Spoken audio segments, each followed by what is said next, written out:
Hello everyone. I want to continue explaining my view on the Russia question by examining the Russian approach to political warfare.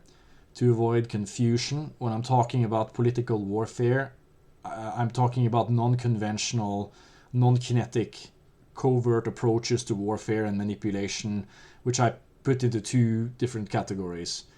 Number one, overt political warfare.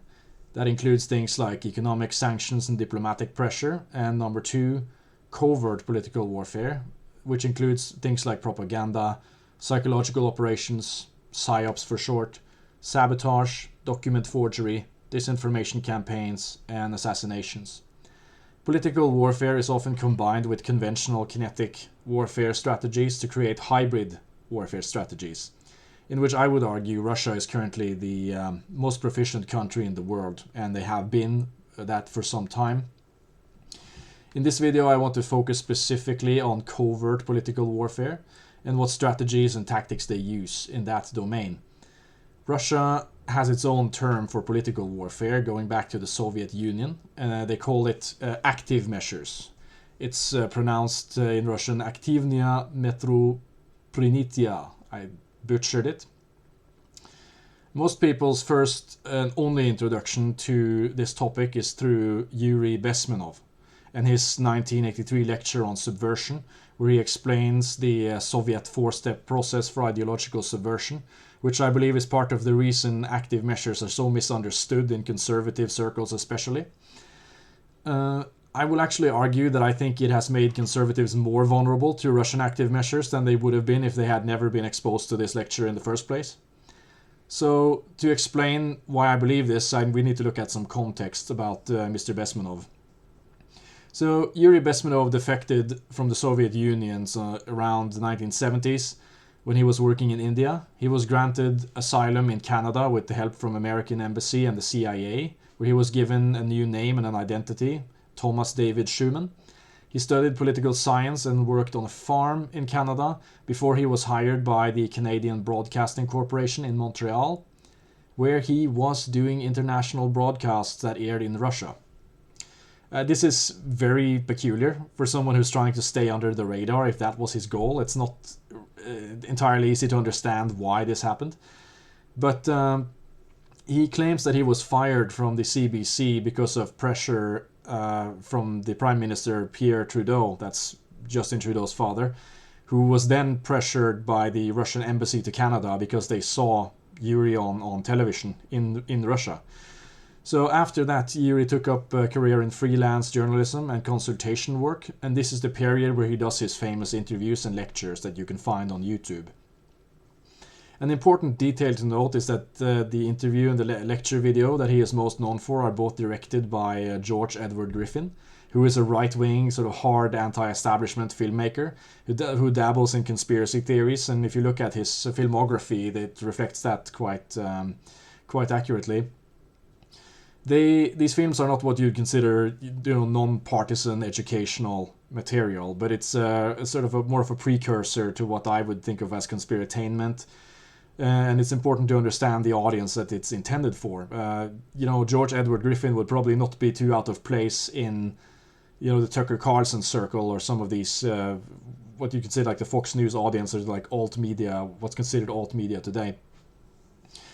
When I looked through the transcript in the 1 hour lecture that Yuri Bezmenov does on ideological subversion, I noted that there is 0 references to the following: disinformation. There's no references to forgery of documents. There's no references to front organizations. There's nothing about assassinations, nothing about sabotage. And all of these are critical parts of active measures. The term active measures itself is not even used, I think, a single time in this lecture. So instead he explains the Soviet 4-step plan for subversion that includes demoralization, destabilization, a crisis, and normalization. And like in the literature that I've looked at, and from the references that I could find to other KGB materials and manuals, there is no direct reference to this 4-step plan anywhere, especially not in the very specific style that he presents it as, where it's like one stage is going to be 15 years and the next is going to be 2 years and then we take 6 weeks for a crisis. This is something that I believe he made up for effect. It's not that destabilization is not mentioned in the KGB curriculum, but it's this type of presentation of that topic that is really not, it doesn't correspond to anything in reality in terms of how Russian active measures actually work and how the KGB operates. So the grand lesson of this lecture, just to summarize, is that conservative values and religion will protect you against communist overthrow. And he does a lot of work trying to connect, loosely liberal adjacent values and institutions to communism and communist subversion. Things like non-traditional college degrees, labor unions, bureaucracy, welfare, taxes, journalists, soft approaches to crime, skepticism of authority, modern art, and so on. These things supposedly opens up your society. It makes people weak and inverted mentally, and then the commies can come and take over. You know what happens when capitalism gets fucked up? The communists come back. They come out of the bushes. Don't kid yourself. They're waiting in there. So as long as your society stays conservative, you are safe from Soviet subversion. So it's kind of the soft men create hard times thesis. This seems painfully naive in the year 2024. Russia is launching active measures against conservatives and nationalists constantly with massive success. It's like shooting fish in a barrel. I think American conservatives and Christians are probably some of the most psyoped people on the planet, just in my opinion. This really is, Steve. This is a war on Christianity. The Ukrainian government is attacking Christians. The Ukrainian government is executing priests. Russia is not doing that. They're not attacking Christianity. As a matter of fact, they seem to be protecting it. So that's something else that's clear and obvious to many people that are looking closely at what's going on. And when I look at Bezmenov now, I think of him more like Yeonomi Park, who is the South Korean defector that built up an audience in the conservative podcast scene. Yeah, I was born in North Korea, and when I was 13 years old, we couldn't find any more dragon flies or grasshoppers. That's what I ate to survive. And at 13, I was looking for a bowl of rice. So my mother and I escaped to China. As soon as I arrived in China, I saw my mother being raped. She has become known for, embellishing a lot of her claims about her life in North Korea for effect. And she has spent her celebrity career trying to paint Kim Jong-un as the most cartoonishly evil person ever to exist. But she is now advocating for Trump, MAGA 2024, as president. Even though he is the most friendly president in American history towards North Korea and who has done the most to normalize relations with them. So there's a grift aspect to this, right? There's a lack of integrity here. And the message is the same as well. You tell conservatives what they want to hear. It is the Democratic Party that is evil communists, and their program is the same as the evil communist regimes around the world. And that the way you escape from their influence is by voting Republican and going to church. This message is like a comfort blanket for conservatives, and it does absolutely nothing to protect them from foreign influence that is targeted at them specifically in ways that use their patriotic and conservative sentiments against them by foreign actors in a way that helps them do what they want them to do.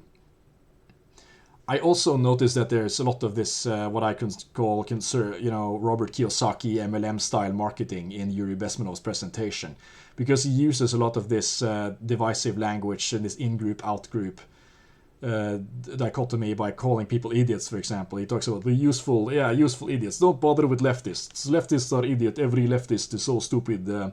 I'm very smart. Like it's a typical thing to disparage them as an out-group and to make the conservatives think that they're very smart and that they get it. Because school teachers are Marxist. My poor dad, Rich Dad, Poor Dad, it's a story of a Marxist versus a capitalist. You know, my poor dad was an academic type. He was a PhD, which stands for poor, helpless, and desperate. You know, he was a smart guy. He was in school all the time. He knew all the answers to everything. But he didn't know anything about this here. But this is more of a sales tactic. It doesn't really have anything to do with reality. But if Bezmenov is useless for understanding active measures, where can we look? I was lucky to find a documentary from 1982 that's called Active Measures, where they interview a couple of Soviet defectors and some people from the CIA about this subject. And I think that's a much better place to start. Okay. Soviet active measures, let's go. We will hear from journalists like Newsweek's former chief correspondent Arnaud de Bourgraf, and French author Jean-François Revel, and from former Soviet KGB officer Stanislav Levchenko, and former Czechoslovakian intelligence officer Ladislav Bittman. We will also talk with the man at the United States State Department whose job it is to respond to these active measures.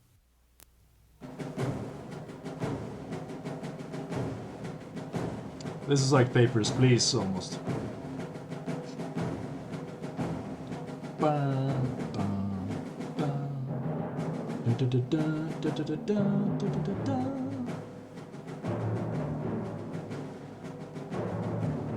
It's very dramatic. I think I'm going to play this on 1.5.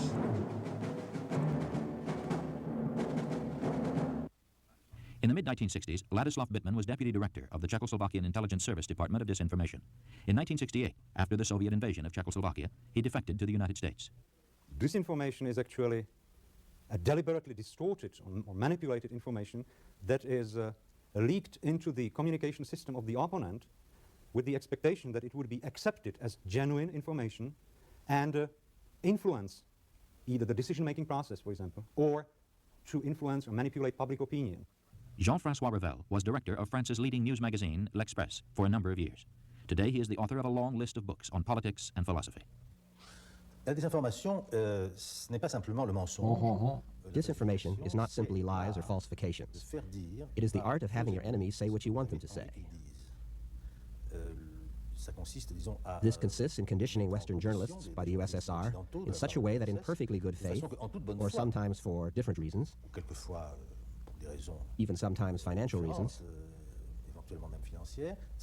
these journalists would write what the Soviet Union would like them to write. After which, TASS takes their text and says, you see, even the Western press is saying this. Active measures, and these go even further, consist in making up completely false documents which they try to have distributed as authentic Western documents. We have many famous examples, from the Festler Report of 1952 to the so-called fake letter of Ronald Reagan to the King of Spain, Juan Carlos, in which Reagan said Spain must join NATO or else you will see what will happen to you. This was a fake. I mean, so you could see that the Russia was basically, even in the 1980s, into doing disinformation ops. And at this time, they didn't have the internet to distribute deepfakes and write bullshit on Twitter. But they were just forging documents constantly and sending to people fake documents that they would send to state officials and trying to create as much chaos as possible through these things. And I mean, this even predates Soviet Russia as well. Like you could go back to Imperial Russia and see people like Catherine the Great, who was basically sending money and commissioning people like Voltaire to write positively about Russia, or the Russian secret police that are creating fake documents. Personally, I believe things like the Protocols of Sion was like one of the original Russian psyops in that sense. I mean, very recently on Twitter is just a haven for this stuff, especially after Elon came in. It's just everybody's allowed to put everything there. But you have these stories that came out, for example, about, say, Tim Walz and the Tim Walz abuse scandal. Or let's say like there was a claim that he had like sexually abused former students. This is something that was later shown to have been distributed among two people. It was firstly John Mark Dougan and his website, where, I mean, he is more or less what you consider a defector, who now works for Russia in distributing disinformation. And he has his network of websites where he was distributing news articles about, breaking Tim Walz abused students. He had like a fake interview where he put in, some guy who was, anonymous that was talking about how he was abused, and then they created a deep fake video. The struggles with my classmate, he seemed very understanding. But then at some point, the conversation got a little weird. I was sitting at my desk, and he was standing there at first, but then later he came closer and sat next to me. It was okay, and it seemed right because I was getting emotional. It was almost as if he wanted to comfort me. Once I was done talking, he gave me this very weird look, and he said, "I know what your real problem is, and you have nothing to be ashamed of." I was confused. Seeing me confused, he said, "I know how you feel about men." And you had this other account called Black Insurrectionist that was repeating a lot of the same claims, and he also had forged a lot of these documents and emails, and of course many people could tell that they were fakes, but these things get like 1 million, 2 million, could get up to 10 million views before it's community noted on Twitter and it's taken down. So it's very effective to use Facebook, Twitter, and these other things to just distribute fake news, deep fakes of AI, voice images, and use this or embed these things into other websites that they can use for sources. And then it ends up in alternative media. It ends up on Alex Jones, InfoWars, all of these kind of, Tucker might end up reading it, and then that gets distributed to other channels again, and it's basic truth. Everybody believes it, and they're repeating it. And then Russia Today will report on that, that there are mainstream outlets in the West that are talking about what they want them to talk about, and round we go. So both techniques have enormous importance in the strategy of mental destabilization of the West by the Soviet Union. Stanislav Levchenko is an expert in the field of Soviet active measures. In the middle 1970s, he was a major in the KGB, the Soviet Union's intelligence service. He formerly worked with a major Soviet front group. Afterwards, he was in the international department of the CPSU, which plans and oversees active measures for the Soviet Union internationally. Finally, he was chief of the active measures section of the KGB's office in Tokyo, using as cover an assignment as a correspondent. In 1979, he defected to the United States. At any given moment, the Soviets are involved in active measures all over the world and practically in any country of the world. The number of operations which they are running can be counted only in thousands. We're talking about many thousands of people, probably somewhere at least 15,000 people who in the Soviet Union and outside of the Soviet Union are involved in that kind of actions on regular and daily basis. On the very I think it's easy to underestimate just how many people Russia currently are having that are doing this stuff. These are massive media networks, bot networks that are working really around the clock at spreading this bullshit, and they're using all kinds of techniques, say like astroturfing. They're boosting each other, they're sharing sources, information washing, and so on. And I keep pulling the thread on these networks to try to figure out, I think I've reached the end. I think I've sort of found every Russian network, but more of them just keep popping up. It becomes almost like a kind of whack-a-mole thing.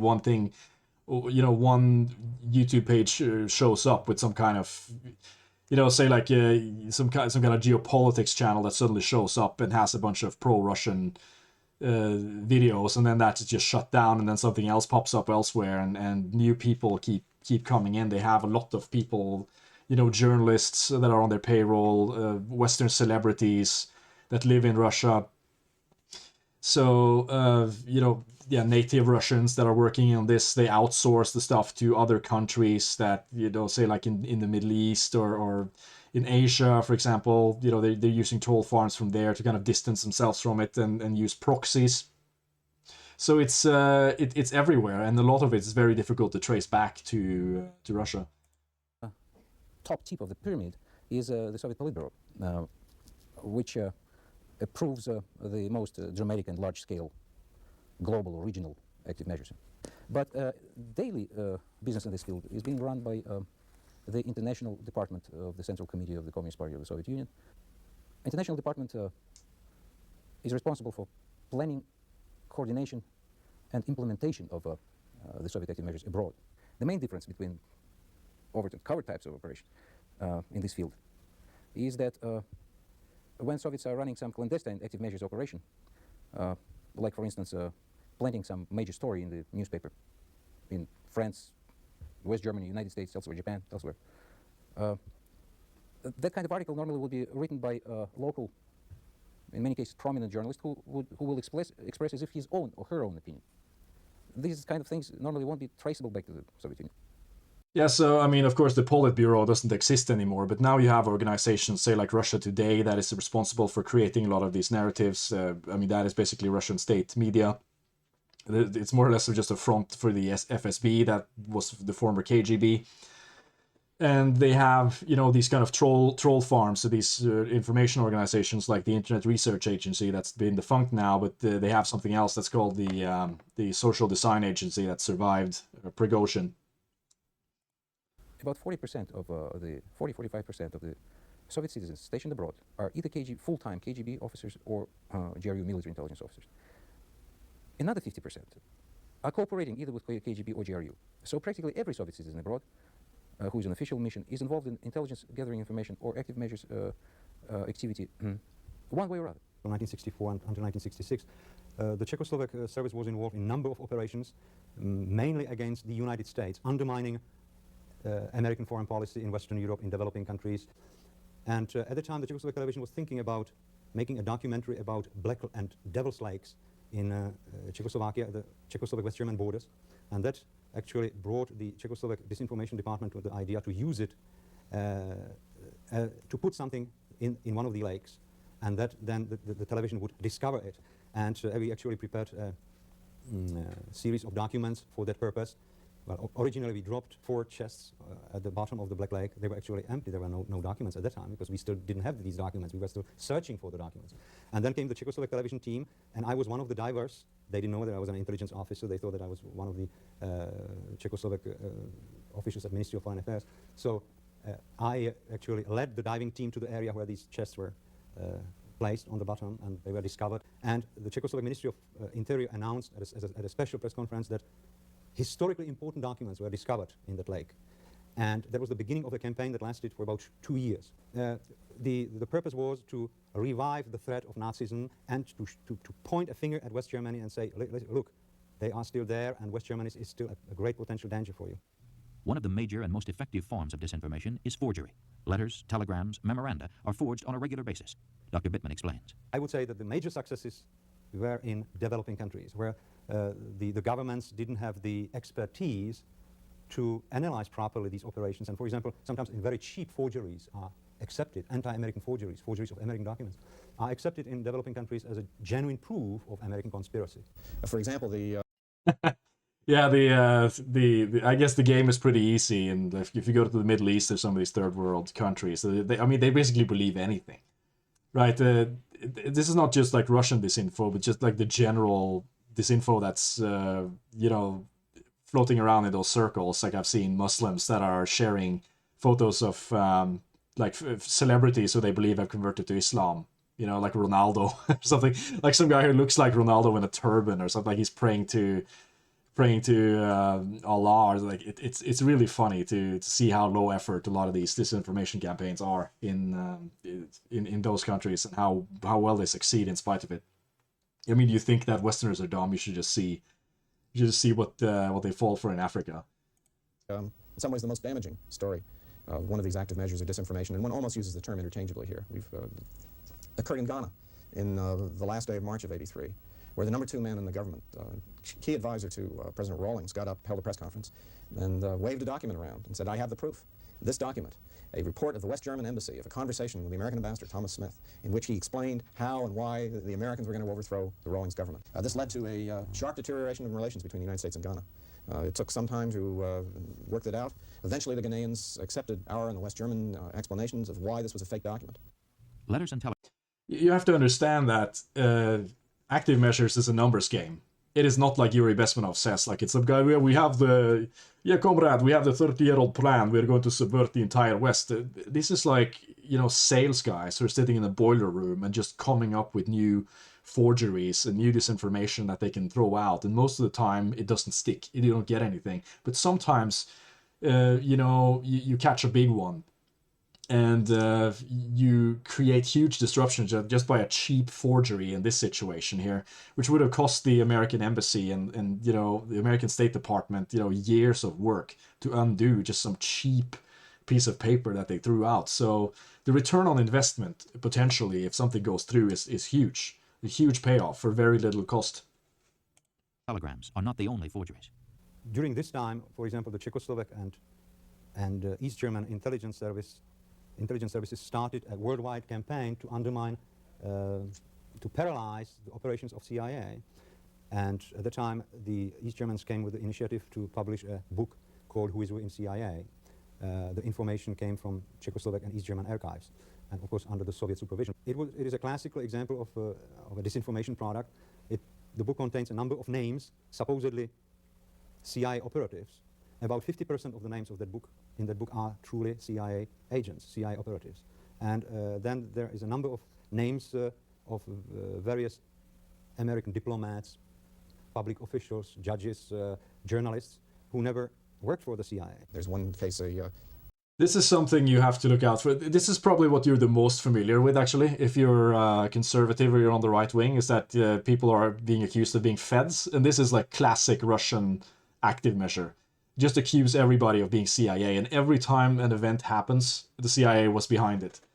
Recently there was a terror attack in Turkey, and I'm seeing a lot of these accounts on my timeline on Twitter who are just accusing the CIA immediately, and they're just posting fake pictures. Like a guy was posting pictures from Modern Warfare or something, and saying like, this is the agent that this is a CIA agent that's doing it. And there were attacks in the Chechen Republic where some Islamists had attacked some ethnic Russian military, and that was also blamed on the CIA. So I mean, I'm not saying the CIA is never involved. I'm just saying that if you're seeing people throwing around these accusations with zero evidence, like they have absolutely no evidence, and they just immediately jump on the CIA bandwagon, this is very likely a Russian active measure. U.S. Army Field Manual 3031B, which goes back to the middle 70s, and is supposed to be a manual on how to destabilize countries. Has appeared in about 20 different countries. I do remember that I myself, on many occasions, I actually had to keep white gloves in one of the drawers of my desk, because time and again, when the diplomatic pouch will arrive and secret packages will be brought into my office, almost each time there will be some forgery there, and like in spy movies, sometimes spy movies saying right things, you are not supposed to leave any traces that somebody was working on such documents. So sometimes for hours I had to read and to work on some forgery wearing gloves. Another example took place more recently in Italy. As you know, the Soviets and the Bulgarians have had terrible publicity because of their possible implication in the assassination of the Pope, the arrest of Antonov, the Bulgarian connection. Well, there appeared in Rome, in this magazine, Pace y Guerra, a story based on, this was July of '83, based on 2 telegrams, supposedly written by the American Embassy in Rome to Department of State, to Washington, proposing how the U.S. could take advantage of the papal assassination to orchestrate the press in Europe in such a way that the Soviets and the Bulgarians would be criticized. Our embassy was asked for comment. Fortunately, they were on their toes, and they were able to knock this down as 2 fake telegrams and show the press why they were fake, and this effort didn't work. Now, in the case of the Rome telegrams, there were a number of mistakes that were made. Number one, they forgot to put cable number on it. And all American Embassy telegrams have a number on it, as you know, or USIA telegram. That was the first mistake. Second mistake was in the addressee line in Washington. This was supposedly a suggestion from Embassy Rome to USIA in Washington. What the telegram said was USIS Washington. Well, no telegram would go out if it was a USIS telegram. Many mistakes civil servants, bureaucrats can make, but they get the name of their organization right. Again, I just need to repeat what I said about this is a numbers game. They do not put a lot of effort into this. It's really just about volume when it comes to these Russian psyops. And people who are amateurs or just have working knowledge of how a regular invoice is supposed to look, how a fax is supposed to look, how an email is supposed to look, you have usually enough knowledge to spot a lot of them. because they just do not put a lot of time into planning. That's like, okay, we're going to have 3 months, we're going to plan how this is going to work, and we're going to call this person and read a book about how this works and live in the country for a while and study or something. It's just kind of, they see an opportunity and they just slap together some fake shit and hope that it works. Spray and pray. Forgery is only one type of active measure. Another is the Soviet front. Soviets also have more than 60 years of experience of running so-called Soviet fronts. By fronts, they understand organizations which claim to be public, independent organizations, but actually they are being run primarily by International Department of the Central Committee of the Communist Party of the Soviet Union. The most spectacular example is the World Peace Council, which has headquarters in Helsinki, and whatever World Peace Council does, each step of leadership of World Peace Council is approved or disapproved directly by Moscow. For example, here in the United States, you remember June of 1982, we had the largest demonstration since the Vietnam War up in New York on the nuclear issue. Well, in the steering committee that organized that demonstration, there were 28 members of that. Of that 28, 5 were members of the Communist Party or members of the U.S. affiliate of the World Peace Council. The 5 were able to convince the other 23. The real problem is with NATO missiles, and the focus is not on the Eastern missiles. And so this was a further reinforcement for them of the line that they have been trying to push very, very hard. Another type of active measure is the agent of influence. Mr. Levchenko has first-hand knowledge of this activity. They use practically any kind of and any type of actions to try to get people's cooperation, but normally they first of all, they're trying to recruit so-called agents of influence. Without agents of influence, Soviets will never be able to implement any active measures at all. The most recent classic example came in West Germany, where the special assistant to Willy Brandt turned out to be an East German spy. In many cases, agent of influence is not used for collection of intelligence, but he is supposed to be able. So, multiple things here.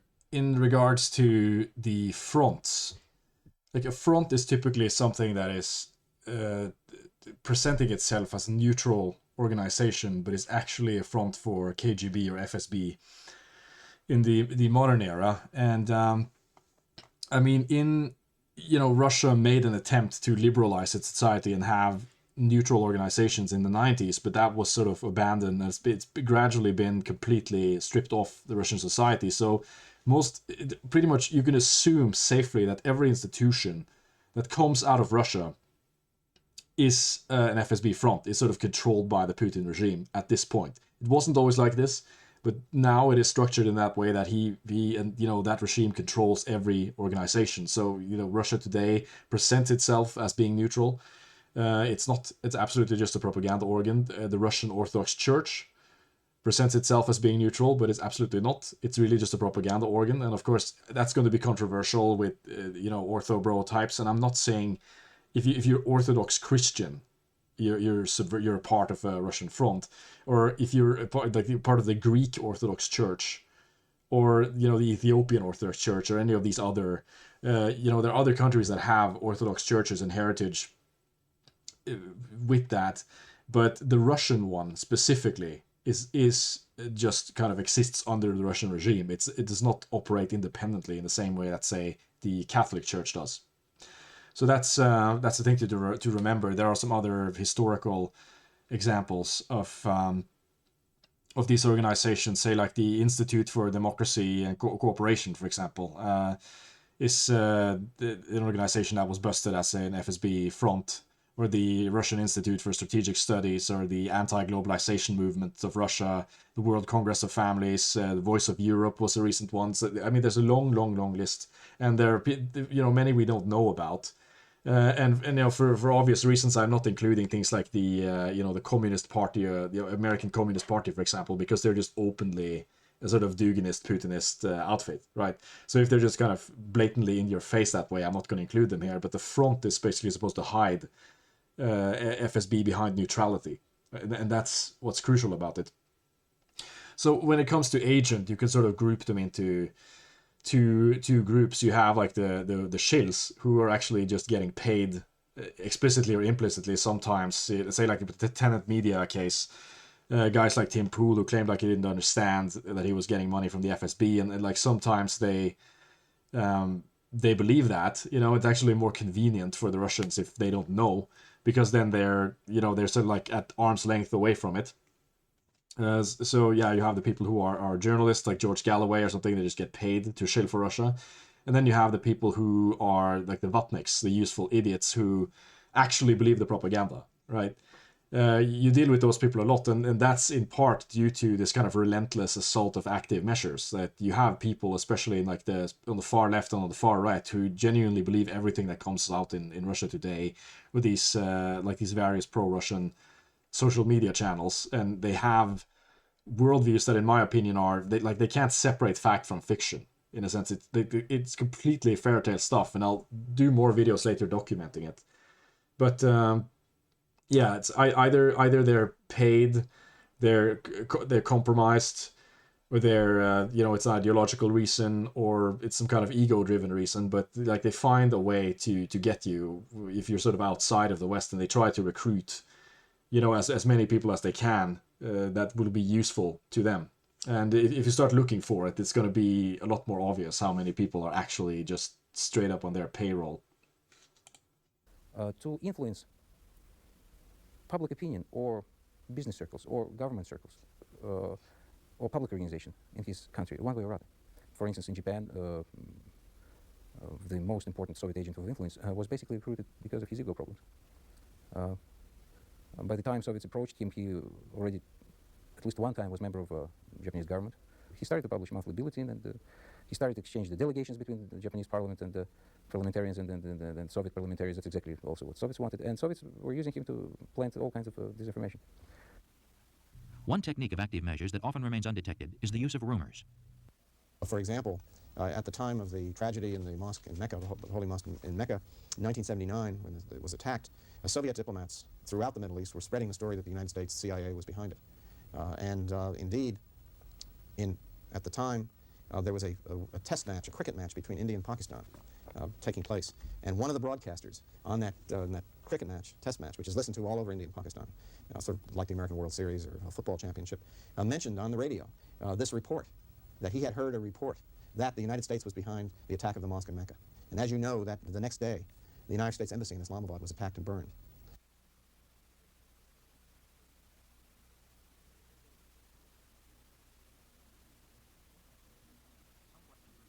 Some questions remain unanswered.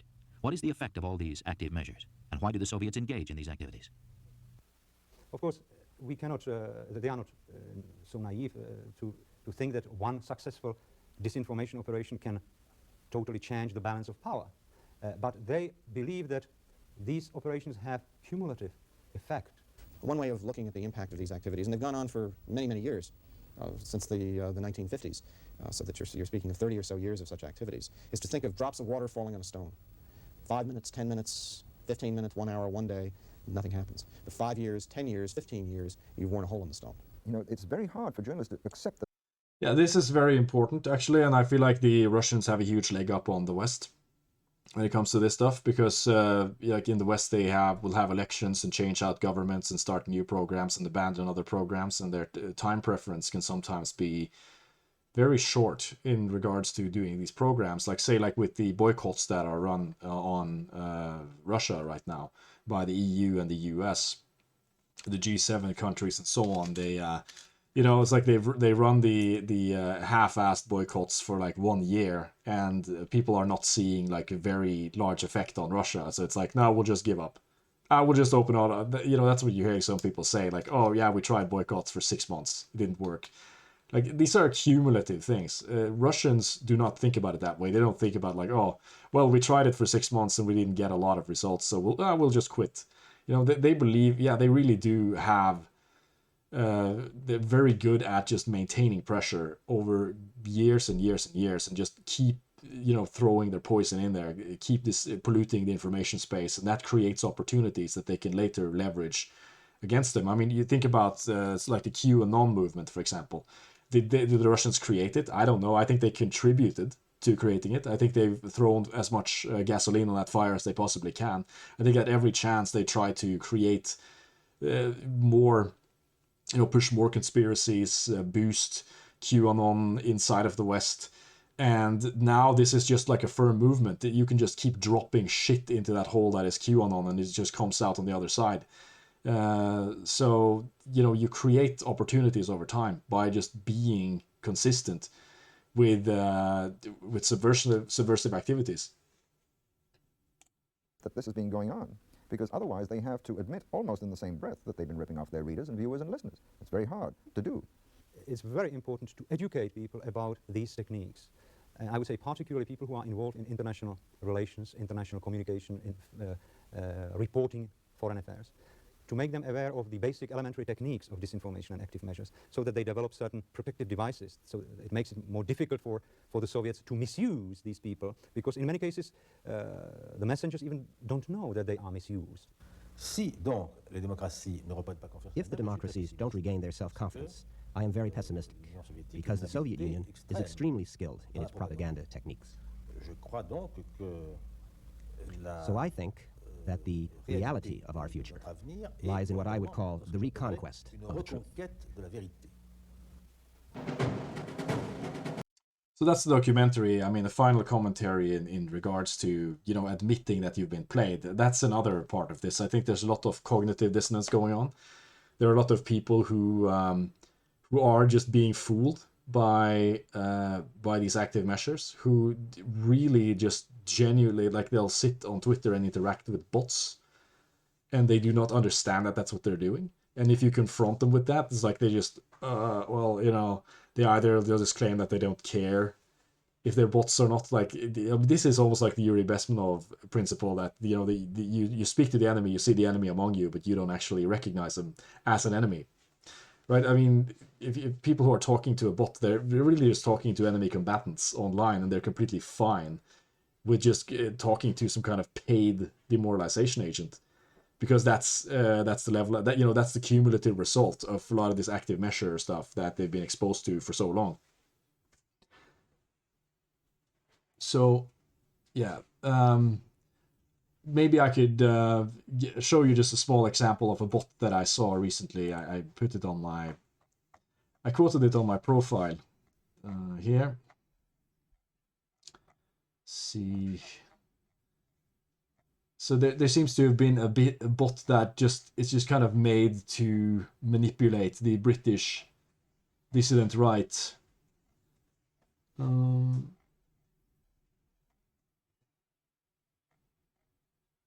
See here. Yeah, look at this account. I found this account when I was looking at Morgoth reviews tweets, right? And here's an account without a profile picture. His name is C. The handle is just a random string of numbers. He follows two people. He follows former Russian President Dmitry Medvedev and John D. He has no posts, and he only replies. And that's the only activity of this bot, is to go on to British dissident right creators and just talk shit and demoralize. He's talking to Morgoth, and Morgoth is responding to him like, well, you have no argument against BRICS, comrade. BRICS will change the world. And Morgoth is just responding as if this is just a normal guy. It's totally normal to have no profile picture and be C and only show up to talk shit about Europe. Yes, of course. This is just a friend. It's just one of the guys. And you see other people in this sphere as well. They're just having conversations. It's totally normal to just have this guy here. And like, this is not an isolated case. Like, I see so many of these all the time. Yeah, Millennial Vos is talking to him. Only homos watch this, comrade, and they keep, they certainly have track of these spheres. They know which spheres exists. They have agents who are tracking them, and, bots that are essentially just fully engaged in these disinformation ops. So, yeah, I thought I would just show you that to finish it off. And I'll leave you with that for now, and goodbye.